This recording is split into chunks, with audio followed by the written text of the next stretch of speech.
ఓకేనా okay okay okay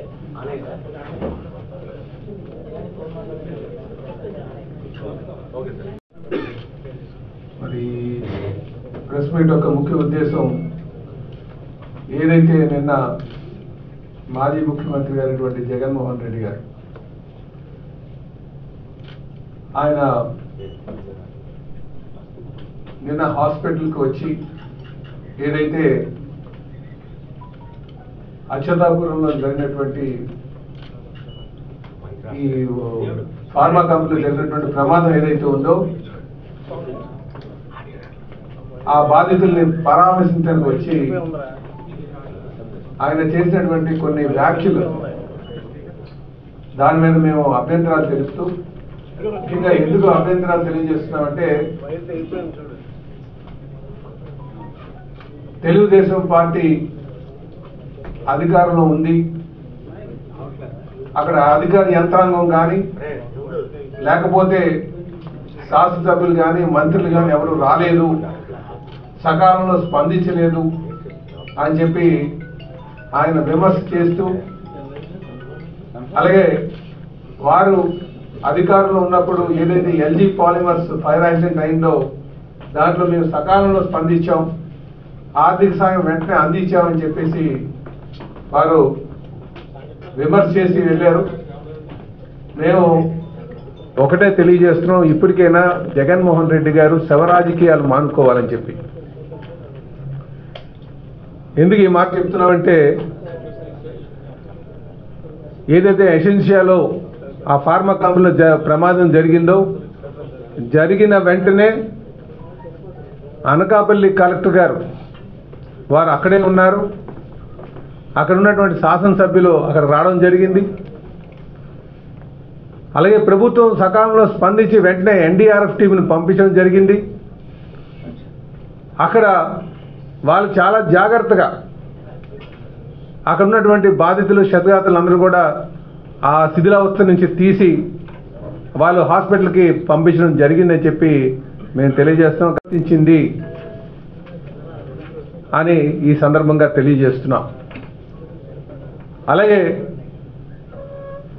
మళ్ళీ వాళ్ళ నాయకులు వచ్చి జనరల్గా ఒక ప్రతిపక్ష నేత వచ్చారు, ప్రతిపక్ష నేత అంటే ఒక పార్టీ అధ్యక్షుడు వచ్చారు అంటే వాళ్ళు ఏదో కొంత సహాయం, ఆర్థిక సహాయం అందజేస్తారేమో అనుకుంటాం. కానీ వారు వచ్చి రాజకీయ పరమైనటువంటి విమర్శలు చేసి వెళ్ళిపోయారు జగన్మోహన్ రెడ్డి గారు. అదే కాకుండా కేజీహెచ్ మార్చరీ దగ్గరికి వచ్చి వాళ్ళ నాయకులు ఏమంటున్నారంటే మీకు ఇక్కడ డబ్బులు ఇచ్చే వరకు కూడా ఆ బాడీని పెట్టుకుని ఇక్కడే కూర్చోమని చెప్పేసి రెచ్చగొట్టేటువంటి వ్యాఖ్యలు చేశారు, రెచ్చగొట్టేటువంటి పరిస్థితులు క్రియేట్ చేశారు. ఈ ఎంతవరకు సబు అని అడుగుతున్నా. వారు వచ్చి అన్నది ఏంటంటే చెక్ వెంటనే ఇష్యూ చేయాలని. అసలు ఎక్కడైనా సరే లీగల్ ఎయిర్ తీసుకోకంటే చెక్లు ఇస్తారా? అక్కడే ఒక ఉన్నటువంటిది కుటుంబ సభ్యులు, అక్కడ తల్లి మధ్యన భార్య మధ్యన బాబు మాకిస్తారని అడిగినటువంటి పరిస్థితి ఉంది. కానీ మీ సందర్భం కూడా మీ అందరికీ తెలియజేయాలి. ముఖ్యమంత్రి గారు అక్కడికి వచ్చి ఆయన భరోసా ఇచ్చిన తర్వాత ఎంత నమ్మకం వాళ్ళకి వచ్చిందంటే వాళ్ళ చెక్కులు కానీ ప్రొసీడింగ్స్ కూడా అడగకంటే చాలామంది ఆ బాడీస్ వాళ్ళ ఊర్లు పట్టుకెళ్ళారు, చనిపోయినటువంటి వారిని తీసుకెళ్లారు. ఏదైతే ముఖ్యమంత్రి గారు తెలుగుదేశం పార్టీ జాతీయ అధ్యక్షులు సకాలంలో స్పందించి వారు వచ్చి క్షతగాత్రులను హాస్పిటల్లో పరామర్శించి ఎవరికైతే తీవ్రంగా గాయపడినటువంటి వారు ఉన్నారో వాళ్ళకి 50 లక్షల రూపాయలు అనౌన్స్ చేసి, అలాగే కొంచెం తీవ్రత తగ్గినటువంటి వారు ఎవరైతే ఉన్నారో కొంతగా గాయపడినటువంటి వారికి వచ్చి 25 లక్షల రూపాయలు అనౌన్స్ చేసి, చనిపోయినటువంటి వారికి 1 కోటి రూపాయలు అనౌన్స్ చేసిన తర్వాత అందరూ కూడా వారు ప్రభుత్వం మీద, ముఖ్యంగా తెలుగుదేశం పార్టీ జాతీయ అధ్యక్షులు శ్రీ నారా చంద్రబాబు గారి మీద నమ్మకం ఆయన మాట్లాడి వాళ్ళు బాడీని తీసుకెళ్లారు. అది చెప్పాలంటే ముఖ్యమంత్రి గారు వచ్చిన తర్వాత ఆయన జనరల్గా ముఖ్యమంత్రి గారు వస్తే ఏం చేస్తారంటే హాస్పిటల్లో ఉన్నటువంటి క్షతగాత్రులు పరామర్శించి మళ్ళీ ఎయిర్పోర్ట్కి వెళ్ళిపోయి ఎయిర్పోర్ట్లోనే ప్రెస్ మీట్ పెట్టి వెళ్ళిపోతారు. కానీ ముఖ్యమంత్రి గారు ఎంత బాధ్యతగా వారు వ్యవహరించారంటే ఆ స్థాయిలో కూడా ఉండి వచ్చిన వెంటనే హాస్పిటల్కి వెళ్ళారు, క్షతగాత్రులందరినీ కూడా పరామర్శించారు, అక్కడి నుంచి చనిపోయినటువంటి కుటుంబాలకు వచ్చి పరామర్శించారు, వాళ్ళకు భరోసా కల్పించారు, వాళ్ళకి ధైర్యం కల్పించారు. అది కాకుండా వెళ్ళి మళ్ళీ ఇండస్ట్రీని వెళ్ళి సందర్శించారు, వెళ్ళి వాళ్ళు అక్కడ మీటింగ్ పెట్టి దీనికి ఏ విధంగా సేఫ్టీ ఆడిట్ చేయాలి, గడిచిన 5 సంవత్సరాలుగా సేఫ్టీ ఆడిట్ని ఏ విధంగా నిర్వీర్యం చేశారు ఈ వైసీపీ ప్రభుత్వాన్ని దాని మీద సమీక్షించి మేము అనేక సందర్భాల్లో కూడా మేము ప్రెస్ మీట్ పెట్టాం. ప్రెస్ మీట్ పెట్టి ఈ సేఫ్టీ ఆడిట్లో చాలా ప్రభుత్వం వైసీపీ ప్రభుత్వం దుర్మార్గంగా వ్యవహరించిందని చెప్పేసి ఎన్నో సందర్భాల్లో మేము ప్రెస్ మీట్ పెట్టాం. కాపీ పేస్ట్ చేస్తున్నారు సేఫ్టీ ఆడిట్ మీద. అప్పుడున్న థర్డ్ పార్టీ ఏజెన్సీ పెట్టి ఆ ఏజెన్సీకి వారు కేవలం డబ్బులు సంపాదించుకునే విధంగా కాపీ పేస్ట్ చేస్తున్నారు, భద్రతా ప్రమాణాలు పాటించట్లేదని చెప్పేసి ఇదే ఆఫీస్లో అనేక సందర్భంలో మేము ప్రెస్ మీట్ పెట్టినటువంటివి. ఈ ప్రమాదం జరిగిందంటే గత 5 సంవత్సరాలుగా నిర్లక్ష్య ధోరణి వల్లే, ఆ సేఫ్టీ ఆడిట్ సరిగ్గా చేయకపోవడం వల్లే అని చెప్పి ఈ సందర్భంగా తెలియజేస్తున్నాం. అందుకే ముఖ్యమంత్రి గారు ఆ రోజు ఇండస్ట్రీ దగ్గర కూర్చొని సమీక్షించి భవిష్యత్తులో ఇలాంటి పునరావృతం కాకుండా ఉండాలని చెప్పేసి సేఫ్టీ ఆడిట్ ఏ విధంగా చేయాలి, ఏ విధంగా ముందుకు వెళ్ళాలని చెప్పేసి కూలంకుషంగా అక్కడ మాట్లాడి ప్రెస్ మీట్ చేపట్టడం జరిగింది. అందుకే ఇప్పటికైనా జగన్మోహన్ రెడ్డి గారు ఈ శవ రాజకీయాలు మానుకోండి. అసలు మీరు శవ రాజకీయం మీద పుట్టి హత్య రాజకీయాల మీద ఎదిగారు. ఎందుకు ఈ మాట చెప్తానంటే మీ మూలాలు అది. కనుకనే మీరు ఈ శవాలకు చూపించి రాజకీయం చేద్దాం అనుకుంటున్నారు. మీరు ఎల్జీ పాలిమర్స్కి ఆ ప్రమాదం జరిగినప్పుడు మీరు ఎక్కడ సమీక్షించారు? మీరు ఇండస్ట్రీని సందర్శించారా? మీరు నేరుగా హాస్పిటల్కి వెళ్ళి హాస్పిటల్లో ఉన్నటువంటి క్షతగాత్రులను చూసి ఎయిర్పోర్ట్కి వచ్చి ఎయిర్పోర్ట్లో మాట్లాడేసి వెళ్ళిపోయారు. వెంటనే మీరు చెక్కులు ఇచ్చారా? అసలు పరిపాలన ఆలోచన ఉన్నటువంటి వారు ఎవరైనా సరే వెంటనే చెక్ రాసి ఇచ్చేస్తారా, లేకపోతే లీగల్ ఎయిర్కి చూస్తారా? కనుక తెలుగుదేశం పార్టీ ఎప్పుడు కూడా బాధితుల పక్షాన ఉంటుంది. ఇలాంటి ప్రమాదాలు జరగకుండా ఏ విధంగా నివారణ చేయాలని ఒక ఆలోచనతో ఉంటుంది. దానికి ముఖ్యమంత్రి గారు ఎప్పుడు కూడా నిరంతరం కూడా కృషి చేస్తారని చెప్పేసి కూడా ఈ సందర్భంగా తెలియజేస్తా. నిన్న ఎవరికైనా ఏ నాయకుడికైనా సరే ఆహభావాలు ఒక్కసారి ఆలోచన చేసుకోవాలండి.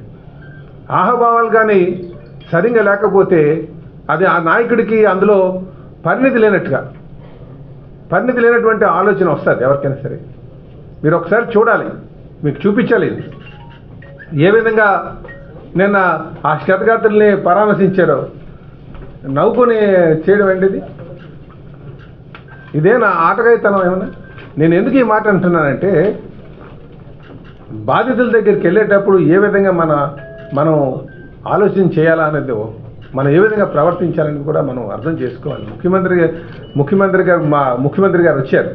వచ్చిన వెంటనే వాళ్ళ దగ్గర కూర్చొని మీకు ఏ కష్టం ఉంది, ఏ విధంగా ఉంది, సీరియస్నెస్ ఆఫ్ ది ఇష్యూ ఏంటి, ఎందుకు ప్రమాదం జరిగింది, దీంట్లో ఎవరి లోపాలు ఉన్నాయని చెప్పేసి ఆయన ఆలోచన చేసి ఒక బాధతో వాళ్ళని పరామర్శిస్తుంటే నేను జగన్మోహన్ రెడ్డి గారు వచ్చి నవ్వుతూ మాట్లాడుతున్నారు. చంద్రబాబు నాయుడు వచ్చారా, మీకు ఏమైనా ఇచ్చాడా? ఇవన్నీ మాట్లాడే మాటలు.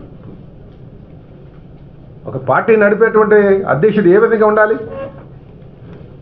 నేను అందుకే అంటున్నాను, మీ మూలాలు, మీ ఎదుగుదల, మీ మూలాలు మొత్తానికి చెప్పాలంటే శవం మీద స్టార్ట్ అయినటువంటి మూలాలు. రాజకీయ హత్యల మీద మీరు ఎదిగారన్న సంగతి గుర్తుంచుకోవాలి. ఎందుకు ఈ మాట అంటానంటే వైఎస్ రాజశేఖర రెడ్డి గారు చనిపోయినప్పుడు మీరు శవాన్ని పక్కన పెట్టుకొని పార్టీ చేశారు, సంతకాలు సేకరించి. తర్వాత అధికారం కోసం 2019లో అధికారం కోసం మీ సొంత బాబాయిని హత్య చేసి అధికారంలోకి వచ్చారన్న సంగతి గుర్తుంచుకోండి. అందుకే చెప్తాను, మీ మూలాలు శవ రాజకీయాలని చెప్పేసి. ఇప్పటికైనా ఈ ఆలోచన మానుకోండి. ఎప్పుడైనా సరే మీరు బాధిత కుటుంబాల పక్షాన ఉండాలి, వాళ్ళు ఏ విధంగా ఆదుకోవాలని చెప్పేసి. ఈరోజు మీరు అనేక ఆరోపణలు ఉన్నాయి. మీ తండ్రి గారు అధికారంగా ఉన్నప్పుడు సుమారు 50 లక్షల కోట్లు సంపాదించుకున్నారని, ముఖ్యమంత్రిగా 2 లక్షల కోట్లు సంపాదించుకున్నారని, వచ్చినటువంటి బాధితులకి కొంత డబ్బులు ఇవ్వలేరా? అనౌన్స్ చేయలేరా? అది చేయడం మానేసి అనవసరమైన విమర్శలు చేస్తున్నారని చెప్పేసి ఈ సందర్భంగా తెలియజేస్తున్నాం. కనుక మీరు మీ ప్రవర్తన పరిణితి చెందినటువంటి నాయకుడిగా ఉండాలని చెప్పేసి మేము ఆశిస్తున్నాం. ఒక బాధ్యత కలిగినటువంటి ప్రతిపక్ష నేతగా ఉండాలని చెప్పేసి మేము ఆశిస్తున్నాం. ఇప్పటికే మీకు ప్రజలు ఆ హోదా కూడా ఇవ్వలే. మాకు మనస్కరించకుండా మేము కాల్ చేస్తున్నాం మీకు ప్రతిపక్ష నేత అని చెప్పేసి ఉందాగా నిర్వర్తించాలని చెప్పేసి తెలియజేస్తూ, ఇప్పటికైనా సరే ఈ శవ రాజకీయాలు మానుకోండి. మనం అందరం కూడా ఎలాగ ఇండస్ట్రీ సేఫ్టీ ఉండాలి, బాధిత కుటుంబాలకి మనం ఏ విధంగా వాళ్ళకి ఆదుకోవాలి అనే విషయం మీద ఆలోచన చేయాల్సినటువంటి అవసరం ఉందని చెప్పేసి ఈ సందర్భంగా తెలియజేస్తూ, అందుకే మా బాధ్యతలు ప్రజలు ఏ నమ్మకంతో అయితే మాకు 160 సీట్లు ఇచ్చారో ఇవన్నీ కూడా మేము బాధ్యతగా వ్యవహరిస్తాం. అసలు ఎన్డీఆర్ఎఫ్ కోసం చెప్తే ఎంత విడ్డూరం అంటే, నిన్న ఎన్డీఆర్ఎఫ్ వచ్చిన తర్వాత చాలామంది చేతగాతలు తీశారు. మీ టైంలో స్టేట్ డిజాస్టర్ మేనేజ్మెంట్ ఫండ్ సుమారు 1500 కోట్ల రూపాయలు డైవర్ట్ చేశారు. మీరు డబ్బులు లేకుండా చేశారు. ఈరోజు సుప్రీంకోర్టులో మేము వేసాం. ఆ రోజు సుప్రీంకోర్టులో గెలిచాం. కరోనా పేషెంట్కి కూడా, కరోనాతో చనిపోయినటువంటి వరకు కూడా మీరు డబ్బులు ఇవ్వలేకపోయారు. 5 సంవత్సరాలు మీరు ఆ ఫండ్స్ ఎక్కడికి డైవర్ట్ చేశారో చెప్పండి. ఈరోజు మా బాధ్యతలు తెలుసు. మేము శవ రాజకీయాలు చేసేటువంటి మనుషులు కాదు. బాధితుల పక్షాన్ని ఏ విధంగా ఆదుకోవాలో మాకు తెలుసు అని చెప్పేసి ఈ సందర్భంగా తెలియజేస్తూ, ఖచ్చితంగా ఎవరికైతే ప్రొసీడింగ్స్ ఇచ్చామో వాళ్ళందరూ కూడా డెత్ సర్టిఫికెట్లు, లీగల్ ఎయిడ్ సర్టిఫికెట్లు తీసుకొచ్చిన తర్వాత వాళ్ళకి మేము బాధ్యతగా ఉంటామని చెప్పేసి తెలియజేస్తున్నాం. అలాగే ఈ ఇబ్బంది లేనటువంటి వారికి, ప్రాబ్లమ్స్ లేనటువంటి వారికి అంటే ఇంకొక మాట కూడా చెప్తున్నాం. ఇది ప్రభుత్వం ఇస్తుందా, కంపెనీ నుంచి వస్తున్నాయని చాలా క్లియర్గా చెప్పారు ముఖ్యమంత్రి గారు. ఇది ఇండస్ట్రీస్ నుంచే తీసుకుంటాం.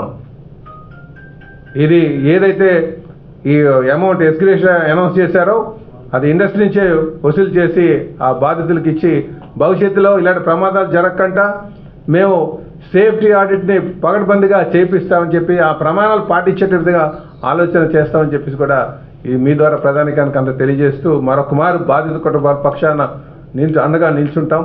జగన్మోహన్ రెడ్డి గారు శవ రాజకీయాలు మానుకోండి అని చెప్పి తెలియజేస్తున్నాం. నమస్కారం. పల్లా గారు అన్నట్టు అన్ని పాయింట్స్ కవర్ చేశారు. నేను వెనకాల తిరిగి ఒక 5 సంవత్సరాలు ఎట్లా జరిగింది మన ఆంధ్రప్రదేశ్, తెలంగాణలో అని కొంచెం గమనిస్తే, మన పక్కన రాష్ట్రంలో హైదరాబాద్లో మనకన్నా ఎక్కువ ఫార్మా కంపెనీస్ ఉన్నాయి.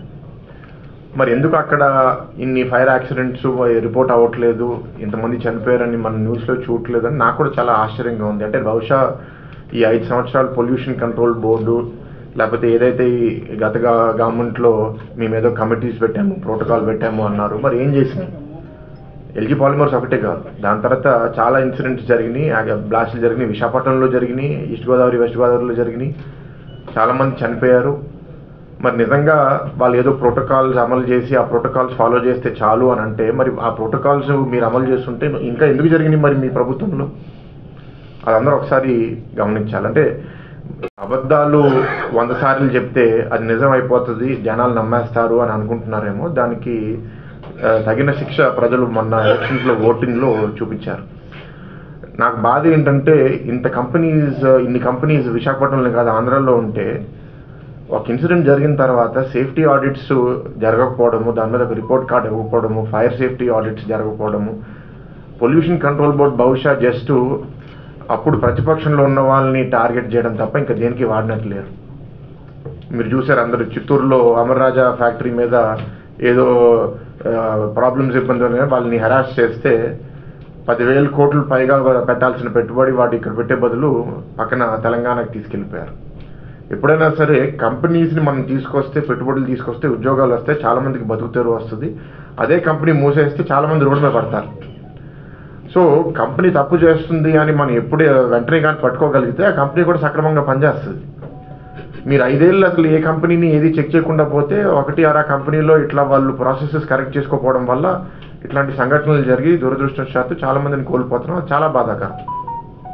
నేను ప్రశ్నించేది ఏంటంటే, ఇదే తెలంగాణలో ఎందుకు జరగట్లేదు? అదే కంపెనీలు కదా, అదే ఫార్మా కంపెనీలు కదా, అక్కడ ఎందుకు జరగట్లేదు, ఇక్కడ ఎందుకు జరుగుతున్నాయి?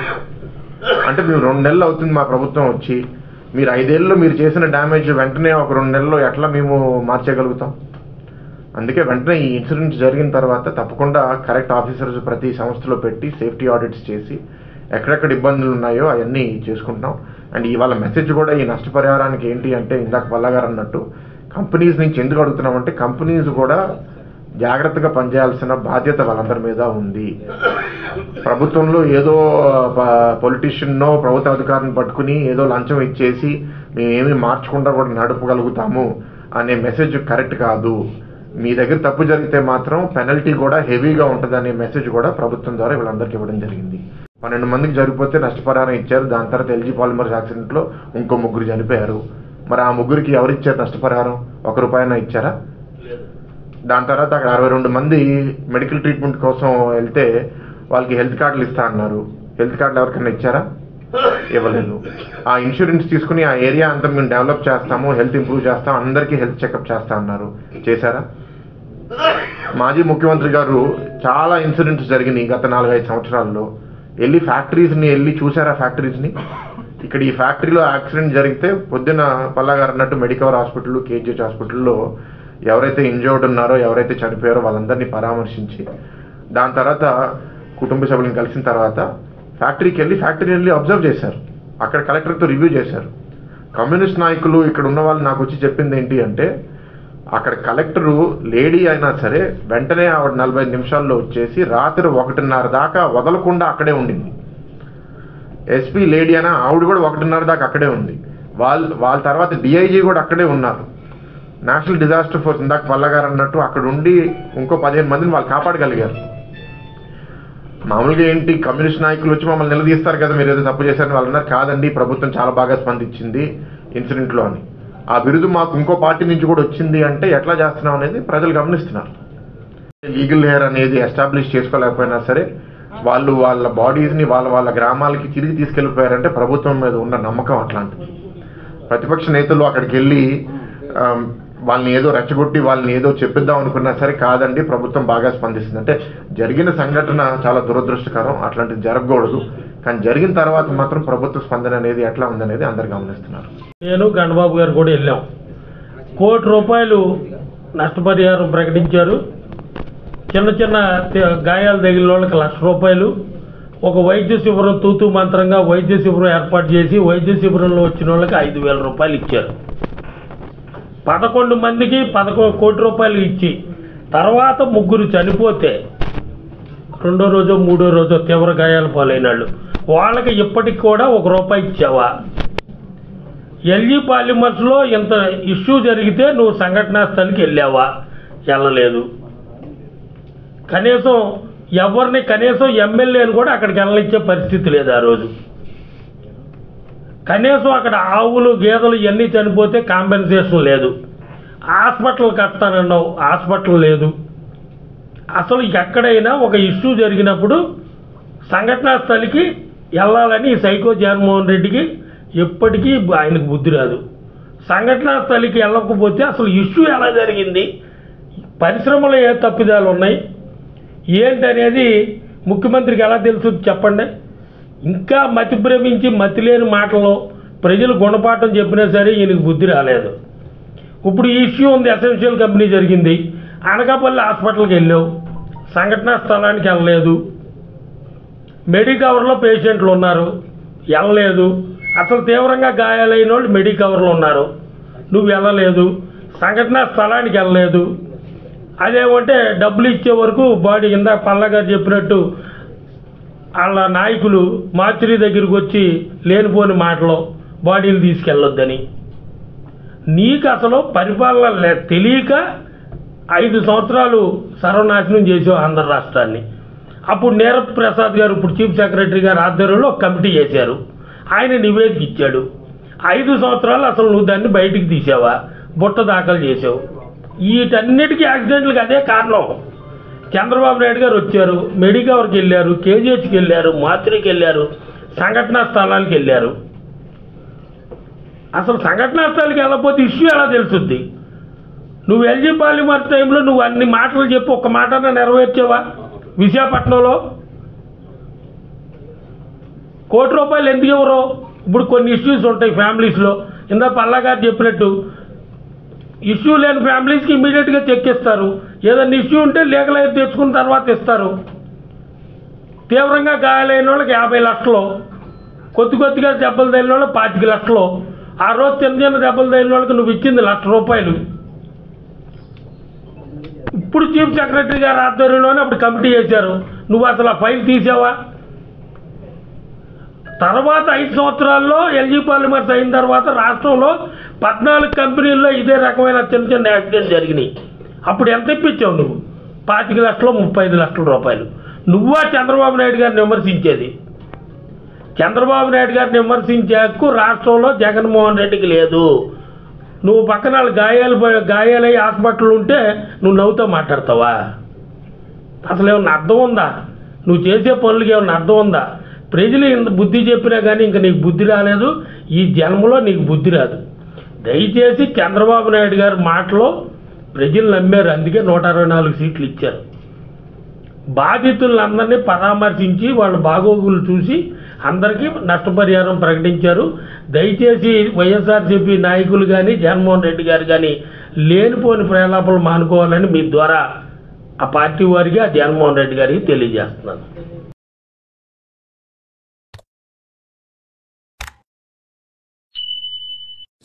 ఏం డిస్టర్బెన్స్ ఏమీ లేదు. పరామర్శించాలని వచ్చింది, అక్కడికి వెళ్ళారు, మార్చి దగ్గరికి వెళ్ళారు.